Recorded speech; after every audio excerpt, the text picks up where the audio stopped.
변화의 순간에 어느 방향을 향해서 움직여야 하는지 막막할 수도 있습니다. 어떤 선택이나 결정을 할 때 그 이유와 근거를 오직 이성적으로만 생각해서 친구와 답을 서다 하다 보면 그런 느낌을 자주 경험할 수가 있습니다. 그럼 정작 단순하지만 강력한 질문을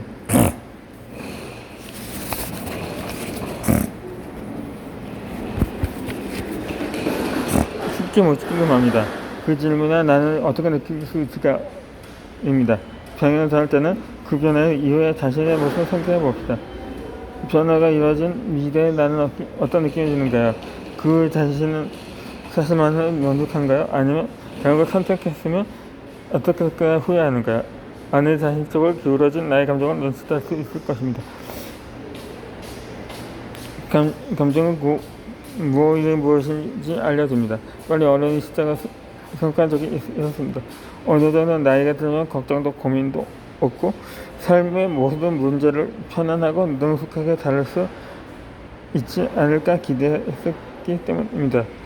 하지만 막상 생각했던 나이가 되었을 때 삶이 예측 가능하고 쉬웠던 사람이 몇이나 있을까요? 아마 내 인생은 앞으로 그렇지 않을 것입니다. 삶의 단계마다 새로운 과제가 주어지니까 특히 인간 역사는 어느 때보다 긴 수명을 기대되는 우리에게 삶은 결국 긴 변화의 마라톤입니다. 그러니 어느 한 시기에 삶을 완성하려고 하지 않아도 됩니다. 삶은 언제나 진행 중이고 변화는 끝이 없습니다.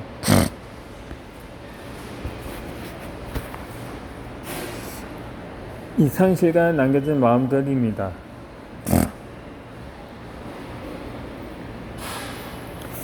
한 유튜브 채널에서 배우 이광수가 대주되는 두 가지 감정을 동시에 표현하는 개인기를 선보인 적이 있습니다. 재능 있는 배우답게 행복한데 불안하다는 제시어를 표현해서 그의 표현으로 가히 천재적이었습니다. 그런데 이 감정은 우리가 흔히 느끼는 불안 가운데 하나입니다. 우리는 보통 손에 쥔 것이 없다거나 남보다 지쳐졌다고 생각할 때 불안을 느낍니다. 그럼 많이 가진 사람이나 모든 것이 마침내 안정적인 모든 사람은 불안을 느끼지 않을까요? 오랫동안 불안을 연구한 브레네 브라운은 사람들이 가장 취약하다고 느끼는 순간은 똑똑해도 잠든 아이를 지켜볼 때, 사랑에 빠질 때처럼 좋은 일을 겪고 있을 때라고 합니다.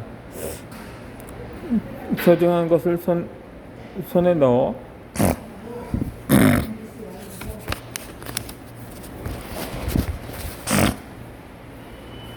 도 우리는 그것을 잃을까봐 불안을 느낀다는 말입니다.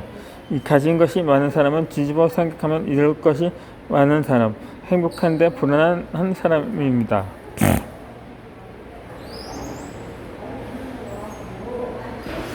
피할 수 없는 상실입니다.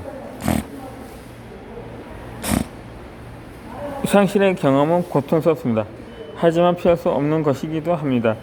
사랑하는 사람을 세상에서 떠나보내는 일은 견디기 어려울 정도로 슬프고 힘든 일입니다. 일생에 손에 잡히는 이런 큰 상실 말고 우리는 삶의 조처에는 상실이 널려 있습니다. 익숙했던 동네를 떠나 이사하는 것도 하나의 상실입니다. 직업이나 직장을 바꾸면 이전의 업을 상실하게 됩니다. 이별이나 이혼으로 배우자를 상실하기도 합니다. 한때 절친했던 친구가 추워지는 상실도 있고 반려동물을 잃는 상실도 있습니다. 또 병에 걸려서 건강을 상실하기도 합니다. 상실을 마주하고 받아들이는 일은 괴로운 일이다 보니까 독특한 전략을 취해서 상실에서 오는 슬픔과 고통을 대비하는 사람들도 있습니다. 비교에 대비한 드레스 리허설이라고 불리는 것입니다. 일이 잘 풀릴 때 오히려 최악의 상황을 상승하는 것입니다. 행복하고 아무런 문제가 없을 때 미리 상실의 순간을 상상하고 상실의 슬픔을 리허설에 두며 비극이 닥쳤을 때 충격과 슬픔을 대비할 수 있을 거라고 믿는 심리입니다. 하지만 이것이 정말 좋은 전략일까요? 이 전략을 사용하고 후회한 어느 60대 남성의 이야기를 들어보았습니다. 나는 인생을 헤쳐나가는 최고의 방법이 최악의 상황을 예상하는 거라고 생각했어요. 혹여나 그런 일이 일어나서 이미 준비가 되어 있을 테고 일어나지 않으면 다행인 거였지만 그 무렵에 자동차 상하를 당해 아내가 죽었어요. 당연히 그런 최악의 상황을 상상하지 못했어요. 더 안 좋은 건 함께였지만 온전히 즐기지 못한 그 멋진 순간들을 지금도 슬퍼하고 있다는 거예요. 나는 아내에게 모든 순간을 온전히 즐기겠다고 약속했어요. 이젠 그렇게 하는 방법을 아니까 아내가 여기 함께 있으면 좋겠어요. 상실에 대한 두려움은 상실 자체 막아두지 못합니다. 마음의 준비가 무분한 수준은 충격을 조금이나 더 얻을 수 있을지 모릅니다. 하지만 생각줄 수 있는 소중한 순간에 왜 비극을 연습해야 한단 말입니까? 상실의 순간을 피하는 노력은 무의미합니다. 이 리다 힌켄의 저서인 두려움의 치유라는 부문 일부를 발췌한 것입니다.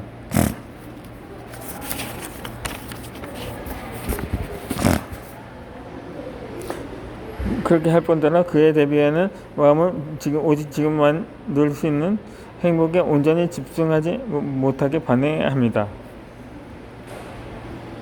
그러니 상실을 대하는 최선의 자세는 매 순간 후회 없이 사랑하며 삶을 충분히 의미하는 것뿐입니다. 우리는 인생에서 이미 한 일에 대해서 별로 후회하지 않습니다. 하지만 하지 못한 일들을 두고두고 마음에 남게 됩니다. 지불하지 못한 감정의 고지서가 있습니다.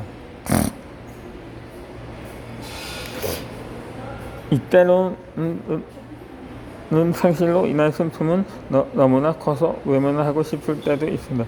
사랑하는 사람과의 이별은 감당하기 힘든 아픔입니다. 그 고통을 피하고 싶어 감정 자체를 마비시킨 사람들도 있습니다. 이 데몰리션이라는 영화의 주인공인 데이비스는 이래는 여심이지만 가장에는 다소 무심한 남자입니다. 이 아내와 함께 출근하는 어느 날 데이비스는 교통사고로 아내를 잃게 되는데 이상하게도 그는 그 사실에 전혀 슬픔을 느끼지 못합니다. 아내의 죽음보다 돈을 먹어버린 자판기가 더 신경 쓰이는 자신을 보며 나는 아내를 그다지 사랑하지 않았다고 생각하는 주인공은 자신의 비인간성에 실망하며 스스로 어딘가 고장난 것 같다고 느끼는 그에게 장인은 무언가를 고치면 전부 분해한다며 중요한 게 뭔지 알아내야 된다고 조언합니다. 그 말을 계기로 데이비스는 삐걱거리는 화장실 문부터 물이 새던 냉장고, 아내와 살던 집까지 그를 둘러싼 모든 것을 도려내고 부수기 시작합니다. 그 과정에서 그는 아내를 사랑했다는 증거들을 하나씩 발견하며 비로소 슬픔을 느끼며 천천히 이를 극복해냅니다.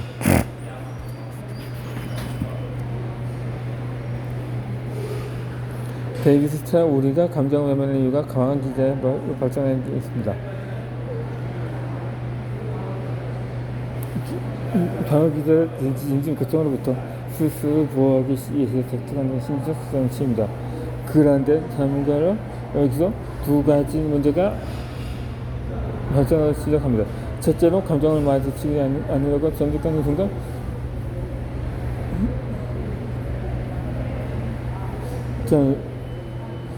많이 논하지 않으면서 강화됩니다. 하지만 감정을 느끼는 힘들어서 아예 와갑해버리는 순간은 건강 방어기가 아닙니다. 실제로 이러한 어감 방어 기제가 반복해서 상승되면 점차 감정을 인지하지 못하는 능력 자체가 멀어지게 됩니다.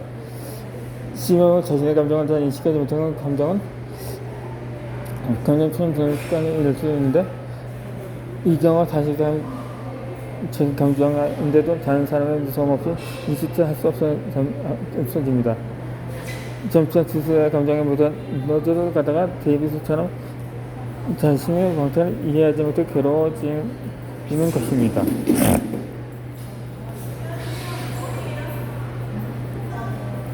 이 프레드리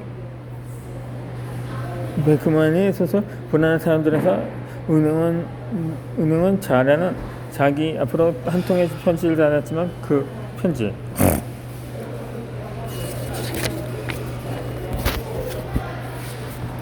10년 동안이나 열어보지 않습니다. 그것은 그녀에게 대출 거부당한 어느 가정이 수신 자살을 하기 직전에 그에게 쓴 편지였기 때문입니다. 그는 그렇게 뜯어뜯지 않은 편지는 늘 마음속에 무겁게 간직하고 있었습니다. 그의 삶은 그 편지를 열어볼 내기까지의 과정이라고 할 수가 있습니다. 이러한 감정은 이 편지처럼 절대로 사라지지 않습니다. 내용을 확인하고 감정을 느끼고 흘려보내기 전까지의 감정은 우리를 떠나지 않습니다.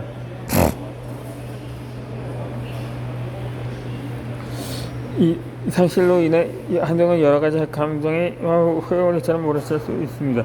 충격, 두려움, 수화, 공허함, 무력감, 상실에 따라오는 모습을 가지고 느끼는 것입니다. 정신과 의사인 델리비서드 커스러 로스의 상실받아들인 5가지 단계의 이론에 따르면 우리는 부정에서 분노에서 타협에서 우울에서 수용이라는 역동적인 과정을 거칩니다. 반드시 순서대로 일어나는 건 아니지만 보통 초반에는 상실을 받아들일 수 없어서 현실을 부정하고 분노하다가 점차 현실을 받아들이며 타협과 우울함을 거쳐서 마침내 수용의 단계에 이른다고 본 것입니다. 어떤 감정이든 느껴지는 순간에 피하거나 억누르지 말고 있는 그대로 인정하고 경험할 때 상실을 가장 빠르게 통제할 수 있습니다. 이 상실에 따르는 감정을 적절히 다루고 소화하지 않으면 감정은 체납된 고지서처럼 때마다 찾아와서 지불을 요구합니다. 어느 순간에 눈덩이처럼 불어난 연체료와 함께 더 커진 액수로 당신을 찾아올지도 모르는 일입니다.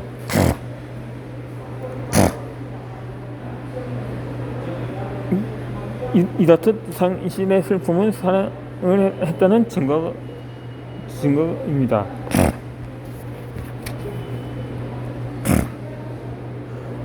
우리는 이제 모든 것이 변화된다는 것을 알고 있습니다. 그러면서 그 사실을 잠시 잊은 채로 어떤 것이 나에게 속했다고 굳게 믿었기에 변화의 상실이라고 부를 뿐입니다. 우리가 사랑하는 모든 것은 우리 곁에 선물처럼 머물다가 그때가 되면 우리를 떠납니다. 이별은 슬프지만 이별을 했다고 해도 함께 나눴던 사랑은 여전히 가치 있는 것입니다. 반려동물을 향한 애정을 담은 언젠가 너로 인해 라는 노래에는 이해한 가사가 있습니다. 지금 이 순간 나는 알아. 왠지는 몰라. 그냥 알아. 언젠가 너로 인해 많이 울게 될 거라는 걸 알아. 그냥 노래는 못해도 그냥 읊어만 봤는데 이러한 가사처럼 점점 늘어나고 있지만 평균적으로 개나 고양이는 20년 내외로 생을 마감합니다. 그래서 반려동물과 함께 산다는 것은 절대로 가볍게 생각하지는 않습니다. 사고가 나지 않은 이상 오랜 시간.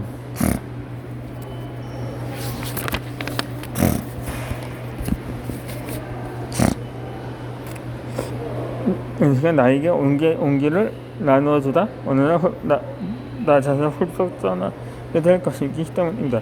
초등학생 때부터 직장인 될 때까지 꼬이고 15년간은 붙어 살던 강아지를 떠나보낸 친구가 있습니다.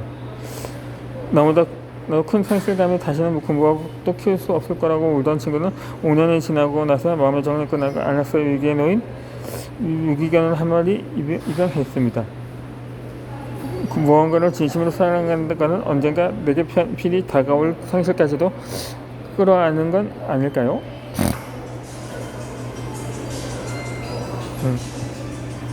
내 친구에게서 소중히 여기던 것을 잃었을 때 우리에게는 선택의 기회가 있습니다.